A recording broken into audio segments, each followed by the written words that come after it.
Kabisote, kabisote, kabisote. Meron ako ditong beef shank. Slow cooking for 3 hours. Naglagay lang ako ng onion, ginger, lemongrass, langka at bunga ng sampalok. Originally, but one fruit ang nilalagay dyan pampaasim. Since wala, bunga ng sampalok na lang mga kabisote. Kapag malambot na yung sampalok, durugin at palabasin yung natural na asim na katas niya. Tsaka mo timplahan ng patis. At lagyan mo ng anato oil para itsura pa lang nakakatakam na mga kabisote. Kansi kung tawagin ng mga Ilonggo.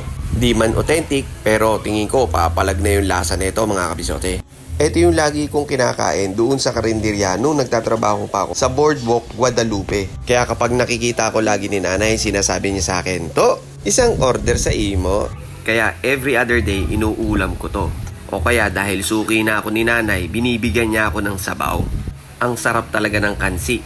Parang bulalo na sinigang ang lasa nito na may aroma and flavor ng lemongrass. Nako, napakasarap kabisote.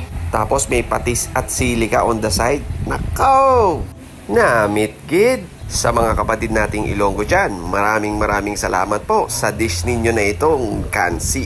Baka may maibigay pa po kayong idea para ma-perfect natin tong dish na to. Salamat gid!